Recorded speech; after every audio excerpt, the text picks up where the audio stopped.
The scent of jasmine, her favorite, was the first thing that hit me when I walked into our house. It was a smell I'd always associated with her, with warmth, with home. But today, it felt like a cruel mockery. The jasmine air freshener she'd bought last week, the one I thought was a sweet domestic gesture, now reeked of deceit. I'd spent the last 3 weeks putting the pieces together. The strange late nights at work, the hushed phone calls, the way she'd flinch if I touched her a certain way. It was a slow, agonizing realization, each piece of evidence like a tiny shard of glass embedding itself in my heart. I'd always considered myself a good husband. I'd never missed a birthday, a date night, or a chance to tell her how beautiful she was. We'd been together for 8 years, married for 5. We'd built a life, a home, and I'd thought a love that would last forever. Now, I felt like a fool, the kind of fool that gets laughed at in movies, the kind that never sees it coming. The note on the door was my final act, not of despair, but of cold, calculated fury. I'd watched too many of those crime documentaries. Revenge, as they often say, is best served cold. I'd spent the last few days transforming our picture-perfect home into a trap.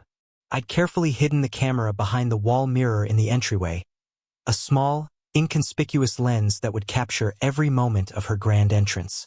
I heard the door open, the familiar click of the lock, and then silence. My heart hammered in my chest. It wasn't just the adrenaline. It was a deep, raw hatred I never knew I was capable of feeling. She was here. And then I heard her footsteps, light and almost carefree, followed by the soft rustling of what I knew were roses. She always loved roses. He probably thought they were a grand gesture. I could almost hear the smug things he must have said to her. My hands clenched into fists. I was waiting in the living room, concealed behind the bookshelf. My view was perfect, the strategically placed mirror giving me a reflection of the entryway.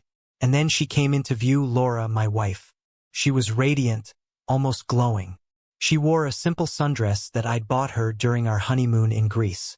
In her hand, she held a lavish bouquet of deep red roses. The scent of her perfume wafted in, that same jasmine scent, but now mixed with something else, something floral and musky that made my stomach churn. I watched as she smoothed her dress, a small smile playing on her lips. She looked like she'd had the time of her life. This was probably going to be a "we need to talk" type of arrival, the precursor to a fabricated confession. She took another step into the house, the roses held against her chest. Then she saw it, the note, taped directly to the door, large and obvious.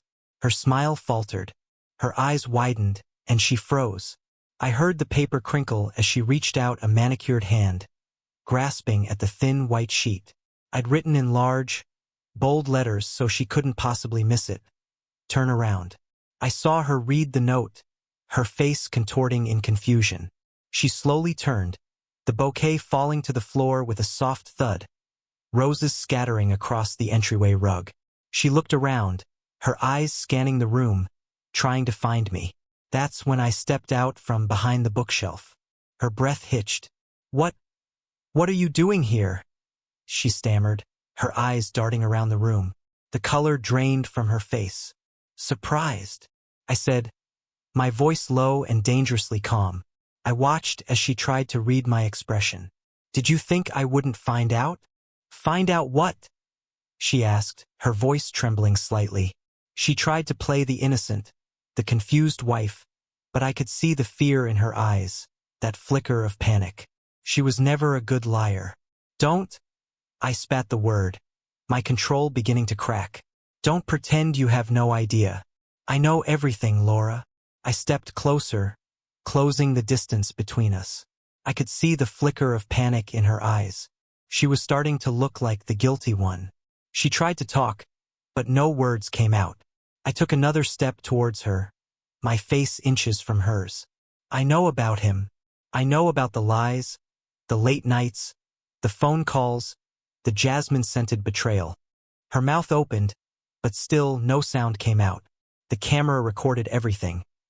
Every tremble of her lip, every flicker of her eye, every single guilty expression.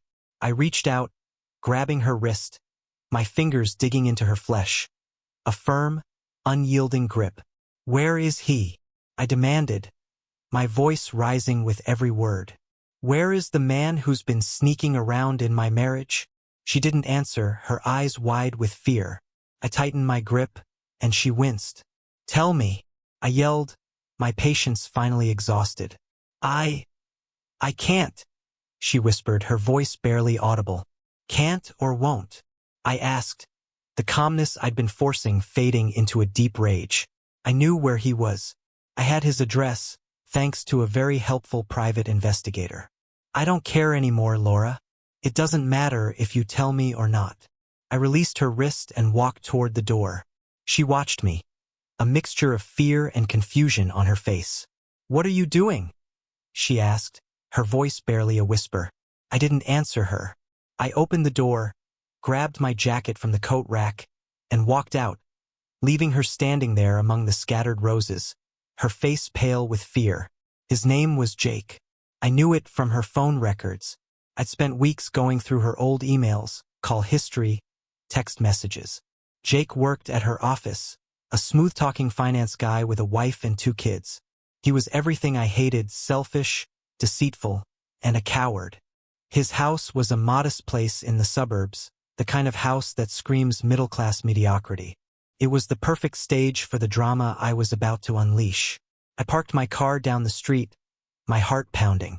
I felt the rage bubbling beneath the surface, the righteous fury of a man betrayed. I walked up to his front door, my hand trembling as I rang the doorbell. He opened the door, a confused expression on his face. He wasn't expecting anyone, and judging by the way he was dressed, he wasn't expecting company. He wore a simple polo shirt and cargo shorts. He looked smug, almost. I took that as an insult. Can I help you? He asked, his voice casual, almost bored. You're Jake, right? I said, my voice calm but firm. You work at the same office as Laura. His eyes widened slightly, a flicker of recognition, then fear. He tried to close the door, but I pushed back, stepping inside his house. He stumbled backward. Who are you? He asked, his voice trembling now. I didn't answer. I slammed the door shut. You're the man sleeping with my wife, I said, taking another step forward. He began to back away, moving into the living room. I don't know what you're talking about, he stammered, his eyes darting around, looking for an escape. I laughed, a bitter, cruel sound. Don't insult my intelligence. I know everything. He opened his mouth to protest, but I cut him off with a swift, hard punch to his face. His head snapped back, and he cried out in pain, falling back into the sofa. I could smell the fear coming off him like a bad stench. I dragged him off the sofa. He flailed, tried to push me away. I trained in self-defense for years, though I never thought I'd use it. I brought my knee to his gut, and he doubled over, gasping for air. I grabbed his head and slammed it into his glass coffee table. It shattered, glass went everywhere, small slivers embedding themselves in his face. He howled. This isn't over, I snarled, kicking him in the side. I left him there, curled on the floor, bleeding and broken. I walked out, leaving the door wide open. Let the neighbors see. When I returned home, Laura was gone. The scattered roses lay on the rug, a testament to her betrayal. The next day, I packed her things into boxes. I threw out the jasmine air freshener. I never saw Laura again. I never spoke to her again either. I was done. The days after were a blur of emptiness. I had spent so much time consumed by rage, by the betrayal, by the need for vengeance, that I hadn't prepared myself for the aftermath. The silence in the house was deafening. No soft humming from the kitchen, no distant sound of her laughter on the phone. Just me and the ghosts of a life I thought was real. I told myself I had done what needed to be done, that she had deserved every bit of it. But some nights, as I sat in my near-empty apartment, the weight of it pressed on me. The moment replayed in my head, her wide, terrified eyes, the way she looked at me like I was someone she didn't recognize. Maybe because I wasn't. Maybe because the man she married wouldn't have raised his voice at her, wouldn't have thrown a punch, wouldn't have transformed into a version of himself even he barely recognized. But that man was gone. He had died the moment he found out about Jake. Jake. I wondered what had become of him after that night. I had no intention of checking, no desire to know if he went home to his wife, if he tried to piece back together his comfortable life. That wasn't my problem. Laura wasn't my problem anymore either. I got rid of everything that reminded me of her. Deleted every picture, every message. The memories weren't as easy to erase. They clung to the corners of my mind, surfacing when I least expected them. A song playing in a cafe, the sight of a sundress in a shop window, the faint scent of jasmine in a crowded street. Ghosts of a past I had buried but that refused to stay dead. Months passed and I rebuilt. Slowly, methodically, I moved to another city, took a new job, built a life that didn't revolve around her. I kept to myself, avoiding relationships, avoiding attachments. Trust, I realized, was a fragile thing. Once broken, it never quite fit together the same way again. One evening, as I sat in a dimly lit bar nursing a drink, I felt a presence beside me. A woman, striking but unfamiliar, slid onto the stool next to mine. She smelled of vanilla, warm and comforting, nothing like the jasmine that still haunted me. She smiled, a hint of curiosity in her eyes. "First time here?" she asked. I hesitated, then nodded. "Yeah," I said. "Something like that." She offered her hand, and for the first time in a long while I considered taking it. Maybe it was time. Time to let go, time to move forward. Time to stop letting the past define me. I took a breath, steadying myself, then reached for her hand. Maybe, just maybe, I wasn't done after all.